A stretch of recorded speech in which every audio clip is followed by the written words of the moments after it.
You each are identified with a political party. Why are you a member of that particular party? And how does or would the philosophy of that party guide you in being mayor of Lincoln? I think first and foremost what I need to say is that it's consensus that I've been trying to develop in this community and urge in this community from the very beginning. And in that regard, if John Spots is here today, I wanted to publicly thank him for his time on the city council. John, are you here? Even if you're not here, this guy was a consensus builder. This guy was an optimist. Look forward to working with other people. This guy was a person who didn't bicker about things, but worked to build concepts and put policies in place. I very much enjoyed working with him, and I thank him for that. All of us have individual philosophies. It's interesting, though, at the city council level, I think what you're looking for is a consensus builder, for somebody who's optimistic, for somebody that can manage, for somebody that can deal with policy, and all of those things are what's most important. In addition to having a person who is always willing, from a pragmatic point of view, to look to one side of the political spectrum or the other for all ideas that might be relevant to solving any particular problem that's before you at a particular point in time. So I'm guided primarily by my own personal philosophy. The question that was asked was, what is your political party? What would drive you to that particular political party? I'm a Republican. Mine is cutting out too, sorry. I'll just yell like I do at boot camp. Basically, I'm a conservative Republican, which basically means that we are looking for conservative people to, I keep cutting out, I apologize. Conservative people to actually balance budget, to keep things under control with regard to spending, and also with regard to how we deal with our day-to-day actions. It is my philosophy that we take good care of things, watch for debt, make sure that debt is taken care of and paid for, as well as just minding your business as on a day-to-day basis, but also looking forward to upward for 10 years. As a financial advisor, it is important to look out 10 years, 15 years, or 20 years. So it is part of my philosophy as well as a person, and I appreciate the question. Let me just add one point. When I go out to solve problems, my basic tenet is to involve people, to involve broad cross-sections of people.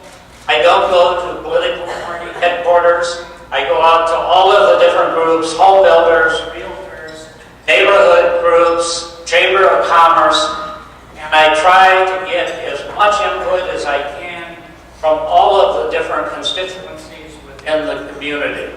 That is always stop number one for me.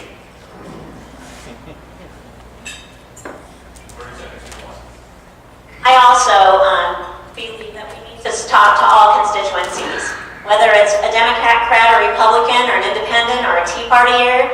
All of those folks need to know that you're going to be safe and protected in your fiscal budget. Our next question from Jane is said to be millions of dollars behind on road infrastructure. Do you have a plan for addressing that problem, and how does the city? Great question. The question raised was the city is millions of dollars behind or unfunded in its fiscal budget for roads. Roads are important to the city, but the basic need that comes from we have bonds, we have other things that pay for that. I would believe that we could utilize the funds that we have available within our city as long as we were able to cut other areas, or possibly just watch where other areas are being wasted and find inefficiencies for that. Yield the rest of the time for Mayor Beutler. road infrastructure is arguably the most important issue that we're dealing with right now in city government. We've been dealing with it on a continuous basis. We've gone to the legislature for authority to use different mechanisms on roads, and we've gotten that authority. We applied now stimulus money, plus additional city money in the amount of $16 million to rehabilitate roads this last year and this coming year. We rehabilitated 12 miles of roads. This year there will be another 8 miles of roads rehabilitated next year. Beyond that, I'll be working with the Chamber of Commerce and with LEVA and with all of the groups involved to develop a financing plan for going forward into the future. I think that plan probably involves a series over a long period of time of smaller bond issues approved by the people, directing the additional road money to that particular purpose. Again, I will be going back to the people of the city and to all the constituent groups to see what it is that they would like to do and on what scale. I would like to add that we need to, who amongst us, if you want to raise your hands, you can, feel like our roads are where they need to be. I don't believe they are. I believe we need to take a real hard look at addressing the roads quickly and as a matter of factly. Again, I would just repeat that road infrastructure is high on the priority list and has been, and we have been taking consistent action in that particular area, as well as all different areas that relate to economic development and infrastructure that's important to economic development, including expanding the sewer system on the east side of Lincoln, down the Stevens Creek area, so that that whole area is ready for development. And we brought in another major transmission line, water transmission line, to increase the capacity of the city by 60%.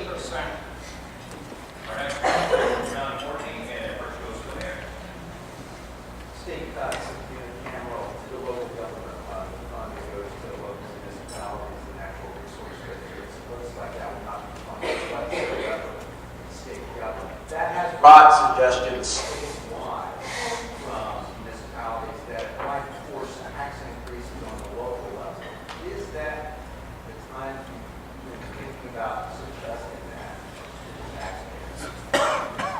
No, I mean, I'm not in any mode at this particular point in time for looking at raising taxes.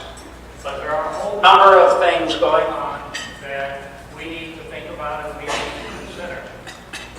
Certainly, we just talked about the need for road infrastructure. At the same time, the legislature is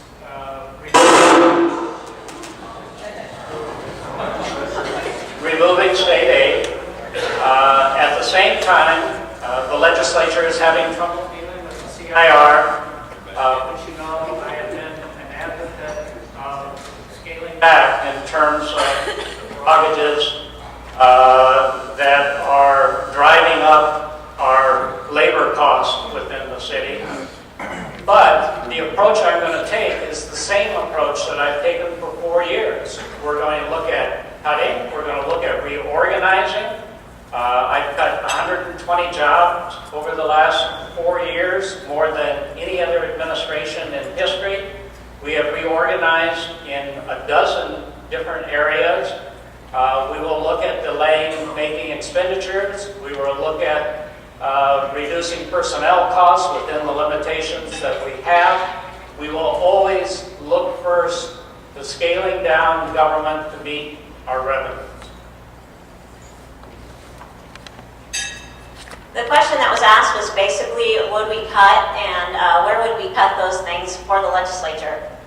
I would believe that we need to take a hard look at our current budget right now. Our current budget is a staggering $134 million. We need to look at our budget and take a hard look at where are the wastes happening.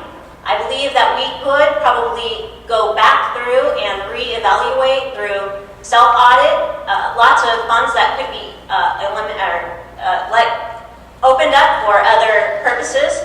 We have a $1.8 million cut coming with the state. However, I would like to remind us that it seemed like we could find money for an Experian building, so I really believe that we will do fine with this $1.8 million cut. It is about a 1.2%, so I don't think that that's going to be too much of an issue.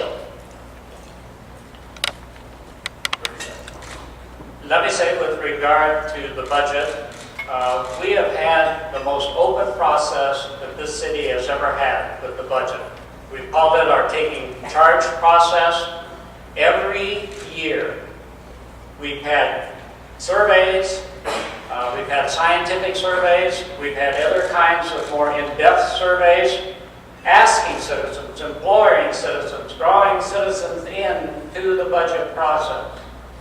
And we've engaged citizens in all-day meetings on the budget.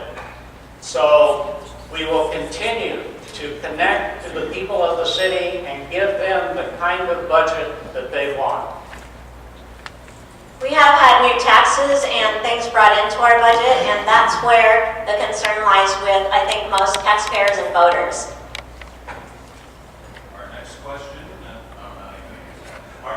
from Charlie, and it goes to Tammy Buffington. During the current four-year term, the city has formed the Development Services Center and has taken steps to establish a new public works campus in the former Experian building.